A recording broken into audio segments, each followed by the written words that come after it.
Hi friends, welcome to Kavyanayana YouTube channel. ನಾನು ಸುಷ್ಮಾ. ಬನ್ನಿ ಇವತ್ತು ಈಸಿಯಾಗಿ ಬೇಳೆ ದಾಲ್ ಫ್ರೈ ಯಾವ ಥರ ಮಾಡೋದು ಅಂತ ತೋರಿಸ್ಕೊಡ್ತೀನಿ. ತುಂಬ ಟೇಸ್ಟಿಯಾಗಿರುತ್ತೆ.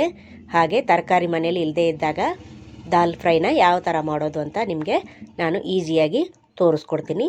ನೋಡಿ, ನಾನು ಇಲ್ಲಿ ಕುಕ್ಕರ್ ಇಟ್ಕೊಂಡಿದ್ದೀನಿ. ಹಾಗೆ 1 ಕಪ್ಪಷ್ಟು ತೊಗರಿಬೇಳೆನ ತೊಳೆದು ಮುಂಚೆನೇ ನೆನೆ ಇಟ್ಟಿದ್ದೆ. ಹಾಗೆ ಅದೇ ಕಪ್ಪಲ್ಲಿ 1 ಕಪ್ಪಷ್ಟು ಹೆಸರುಬೇಳೆ ಕೂಡ ನಾನು ತೊಳೆದು ನೆನೆ ಇಟ್ಕೊಂಡಿದ್ದೀನಿ. ನೋಡಿ, ನೀವು ಎಷ್ಟು ನೋಡಿಕೊಂಡು ನೀವು ಮಾಡ್ಕೋಬೋದು. ನೋಡಿ, ಇದಕ್ಕೇನೆ ನೀರು ಹಾಕೋತಾ ಇದ್ದೀನಿ. ನೋಡಿ, 4 ಗ್ಲಾಸಷ್ಟು ನೀರು ಹಾಕ್ಕೊಂಡಿದ್ದೀನಿ. ಹಾಗೆ ಅರಿಶಿನ ಪುಡಿ ಅರ್ಧ ಟೇಬಲ್ ಸ್ಪೂನಷ್ಟು ಹಾಕ್ಕೊಂಡು ಕುಕ್ಕರ್ ಮುಚ್ಚಳ ಮುಚ್ಚಿ ನಾನು 2 ವಿಶಿಲ ತೆಗಿತೀನಿ. 1 ಟೇಬಲ್ ಸ್ಪೂನು ಖಾರದ ಪುಡಿ, ಹಾಗೆ ಬ್ಯಾಡಗಿ 1-2-3 ಬೆಳ್ಳುಳ್ಳಿ ಮತ್ತು ಶುಂಠಿನ ಜಜ್ಜಿ ಇಟ್ಕೊಂಡಿದ್ದೀನಿ. ಕರಿಬೇವು ತೊಗೊಂಡಿದ್ದೀನಿ. ಹಾಗೆ ಹಸಿರು ಮೆಣಸಿನ್ಕಾಯಿ 4 ಸೀಳಿ ಇಟ್ಕೊಂಡಿದ್ದೀನಿ. 1 ಈರುಳ್ಳಿನ ಚಿಕ್ಕದಾಗಿ ಕಟ್ ಮಾಡಿ ಇಟ್ಕೊಂಡಿದ್ದೀನಿ. ಹಾಗೆ ಕೊತ್ತಂಬರಿ ಸೊಪ್ಪನ್ನು ಕಟ್ ಮಾಡಿ ಇಟ್ಕೊಂಡಿದ್ದೀನಿ. 2 ದೊಡ್ಡ ಸೈಜು ಕಟ್ ಮಾಡಿ ಇಟ್ಕೊಂಡಿದ್ದೀನಿ ಟೊಮೊಟೊನ. ನೋಡಿ, 1 ಟೇಬಲ್ ಸ್ಪೂನು ಜೀರಿಗೆ, ಒಗ್ಗರಣೆಗೆ ತುಪ್ಪ. ಬನ್ನಿ ಇವಾಗ ಕುಕ್ಕರು ಮುಚ್ಚಳ ತೆಗಿಯೋಣ.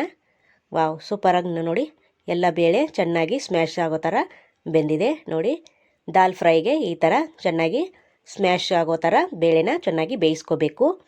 ನೋಡಿ ಎಷ್ಟು ಚೆನ್ನಾಗಿ ಬೆಂದಿದೆ. ಇವಾಗ ಒಗ್ಗರಣೆ ಮಾಡ್ಕೊಳ್ಳೋಣ ಬನ್ನಿ. ಒಂದು ಪಾತ್ರೆ ಇಟ್ಕೊಂಡಿದ್ದೀನಿ. ಅದಕ್ಕೆ 1-2 ಟೇಬಲ್ ಸ್ಪೂನು ತುಪ್ಪ ಹಾಕ್ಕೋತಾ ಇದ್ದೀನಿ.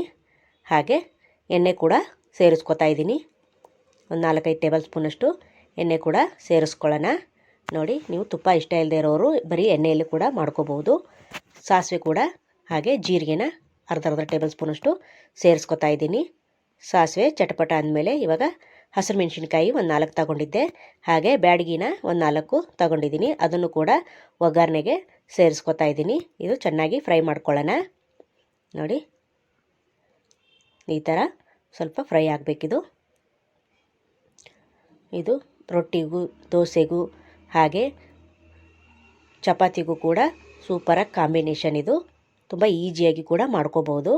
ಕರಿಬೇವನ್ನ ಹಾಕ್ಕೋತಾ ಇದ್ದೀನಿ. ಇವಾಗ ಈರುಳ್ಳಿನ ಚಿಕ್ಕದಾಗಿ ಕಟ್ ಮಾಡ್ಕೊಂಡಿದ್ದೀನಿ. ಅದನ್ನು ಕೂಡ ಸೇರಿಸ್ಕೊತಾ ಇದ್ದೀನಿ. ಹಾಗೆ 2 ದೊಡ್ಡ ಸೈಜು ಟೊಮೊಟೊ ಕೂಡ ಚಿಕ್ಕದಾಗಿ ಕಟ್ ಮಾಡಿ ಸೇರಿಸ್ತಾ ಇದ್ದೀನಿ. ಶುಂಠಿ ಮತ್ತು ಬೆಳ್ಳುಳ್ಳಿನ ಕೂಡ ಸೇರಿಸ್ಕೊತಾ ಇದ್ದೀನಿ. ಜಜ್ಜಿ ಇಟ್ಕೊಂಡಿದ್ದೀನಿ. ಇವಾಗ ಇದನ್ನು ಕೂಡ ಫ್ರೈ ಮಾಡ್ಕೊಳ್ಳೋಣ. ಚೆನ್ನಾಗಿ ಎಣ್ಣೆಯಲ್ಲಿ ಫ್ರೈ ಆಗಬೇಕು. ನೋಡಿ, ಯಾವಾಗಲೂ ತರಕಾರಿ ಅದು ಇದು ತಿಂದು ಬೇಜಾರಾಗಿರುತ್ತೆ.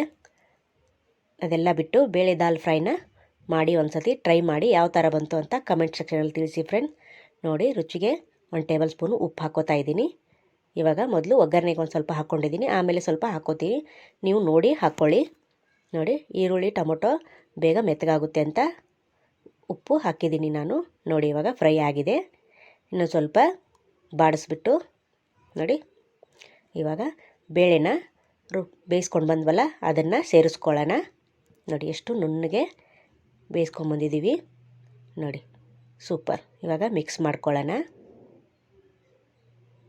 ನೋಡಿ, ಸೂಪರಾಗಿರುತ್ತೆ ಟೇಸ್ಟ್ ಮಾತ್ರ.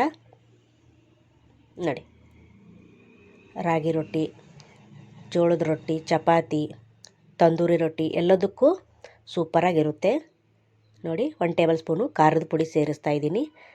ಅದು ಕೂಡ ಹಾಕಿ ಮಿಕ್ಸ್ ಮಾಡ್ಕೊತಾ ಇದ್ದೀನಿ. ನೋಡಿ, ಸೂಪರ್. ಒಂದು ಸತಿ ಮಿಕ್ಸ್ ಮಾಡ್ಕೊಳ್ಳೋಣ. ಇನ್ನೂ ಯಾರು ನಮ್ಮ ಚಾನಲ್ನ ಸಬ್ಸ್ಕ್ರೈಬ್ ಮಾಡ್ಕೊಂಡಿಲ್ಲ, ಪ್ಲೀಸ್ ಹೋಗಿ ಸಬ್ಸ್ಕ್ರೈಬ್ ಮಾಡ್ಕೊಳ್ಳಿ. ಬೆಲ್ ಐಕನ್ನ ಪ್ರೆಸ್ ಮಾಡಿ ಆಲ್ ಅನ್ನೋ ನೋಟಿಫಿಕೇಷನ್ನ ಸೆಲೆಕ್ಟ್ ಮಾಡಿಕೊಂಡ್ರೆ ನಾವು ಹಾಕೋ ವಿಡಿಯೋ ಎಲ್ಲ ಮೊದಲು ನಿಮಗೆ ಬರುತ್ತದೆ. ಎಲ್ರಿಗಿಂತ ಮುಂಚೆ ನೀವೇ ನೋಡ್ಬೋದು ಫ್ರೆಂಡ್ಸ್. ನಮ್ಮ ಚಾನಲ್ನ ಸಪೋರ್ಟ್ ಮಾಡಿ ಫ್ರೆಂಡ್. ಆದಷ್ಟು ನಾವು ಮನೆಯಲ್ಲಿರೋ ಸಾಮಗ್ರಿಗಳನ್ನ ಬಳಸಿ ಸಿಂಪಲ್ಲಾಗಿ ಅಡುಗೆಗಳನ್ನು ತೋರಿಸ್ತೀನಿ. ನೋಡಿ, ಇವಾಗ ಸಾಂಬಾರು ಕುದೀತಾ ಐತೆ. ಇಷ್ಟು ಕುದ್ರೆ ಸಾಕು. ಇವಾಗ ಲಾಸ್ಟಲ್ಲಿ ಕೊತ್ತಂಬರಿ ಸೊಪ್ಪನ್ನು ಕಟ್ ಮಾಡಿ ಹಾಕೋತಾ ಇದ್ದೀನಿ. ಕೂಡ ಚೆನ್ನಾಗಿ ಫ್ರೈ ಮಾಡ್ಕೊಳ್ಳೋಣ. ನೋಡಿ, ಇವಾಗ ಮಿಕ್ಸ್ ಮಾಡ್ಕೊಳ್ಳೋಣ. ಮತ್ತೆ ಸೂಪರಾಗಿರುತ್ತೆ ಫ್ರೆಂಡ್. ನೋಡಿ, ಇಷ್ಟಾದರೆ ಸಾಕು. ಇವಾಗ ಒಂದು ಬಟ್ಲಿಗೆ ಸರ್ವ್ ಮಾಡ್ತಾಯಿದ್ದೀನಿ. ನೋಡಿ ಫ್ರೆಂಡ್, ಎಷ್ಟು ಸೂಪರಾಗಿ ಕಾಣಿಸ್ತಾ ಇದೆ. ಟೇಸ್ಟು ಕೂಡ ಅಷ್ಟೇ ಚೆನ್ನಾಗಿರುತ್ತೆ. ನೀವು ಒಂದು ಸತಿ ಟ್ರೈ ಮಾಡಲೇಬೇಕು ಫ್ರೆಂಡ್. ನೋಡಿ ಫ್ರೆಂಡ್, ಸೂಪರ್. ಈ ವಿಡಿಯೋ ನಿಮಗೆ ಇಷ್ಟವಾದರೆ ಪ್ಲೀಸ್ ಲೈಕ್ ಮಾಡಿ, ಶೇರ್ ಮಾಡಿ, ಕಮೆಂಟ್ ಮಾಡಿ, ಸಬ್ಸ್ಕ್ರೈಬ್ ಮಾಡ್ಕೊಳ್ಳಿ. ನಮ್ಮ ವಿಡಿಯೋ ನೋಡಿದ್ದಕ್ಕಾಗಿ ನಿಮ್ಮೆಲ್ಲರಿಗೂ ಧನ್ಯವಾದಗಳು. Thank you for watching. ನಮಸ್ಕಾರ ಫ್ರೆಂಡ್ಸ್. ಬಾಯ್.